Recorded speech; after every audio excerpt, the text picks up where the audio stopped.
আসসালামু আলাইকুম।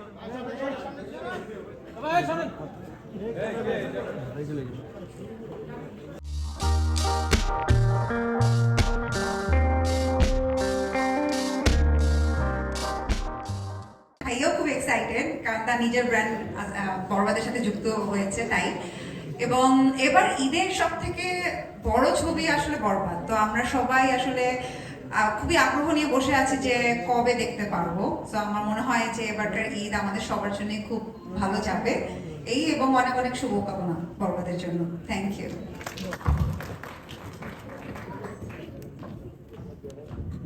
দাঁড়ানোর জায়গা নেই, আমার অবস্থাটা একবার চিন্তা করেন।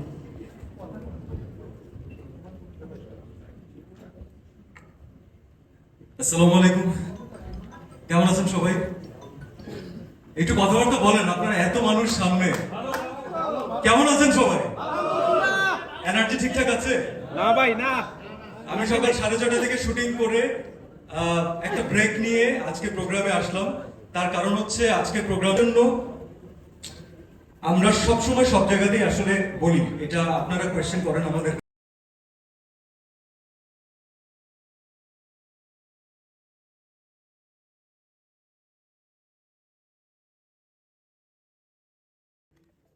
আসসালামু আলাইকুম।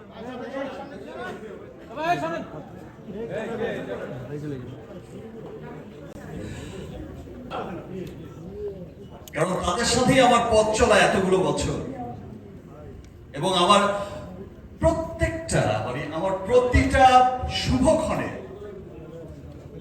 আমি তাদেরকে সাথে নিয়েই আমি যাত্রাটা শুরু করেছি। আজ আমি যেমন খুব এক্সাইটেড, ভীষণ এক্সাইটেড, এবং আমার এক্সাইটমেন্টটা আজকে একদম ডাবল এক্সাইটেড, বিকজ আপনারা সকলেই জানেন যে এখনকার সময়ের দেশ সেরা এবং দেশের মানুষের সবচেয়ে পছন্দের ব্র্যান্ড লিলি যুক্ত হয়েছে অলরেডি। দেশের মানুষের সবচেয়ে পছন্দের ব্র্যান্ড লিলি যুক্ত হয়েছে আমার সিনেমা বরবাদের সঙ্গে। এবং আমি খুব আনন্দিত যে বরবাদ কে সবাই আপনারা এত ভালোবাসেন। কালকে শুধু নামটা ডিক্লেয়ার হয়েছে, কালকে শুধু একটা ছোট্ট পোস্ট করেছি, আগামীকাল দুপুরে আসছে বরবাদের first look, special look. I think এমন ভাবে প্রেজেন্ট আমাকে এর আগে কেউ করেনি, এমন চমৎকার একটা মোশন পোস্টারের মাধ্যমে, যেটা দেখার জন্য আমিও খুব এক্সাইটেড। আমি আমার প্রোডিউসার শেরিন ম্যাডামকেও বলেছিলাম যে একটু কি দেখ, আমি ওকে নেই নেব, ওই আমাকে দিয়েছে। মেহেদী হাসান হৃদয়ই আমাকে কাস্ট করেছে, বিকজ আমি সেই সেম প্রিয়তমার মতো একটা অনেকদিন নতুন একজন ডিরেক্টর নাটক বানিয়েছে, ওকে ফাইন ঠিক আছে, আমাকে একটু গল্প শোনাতে চায়।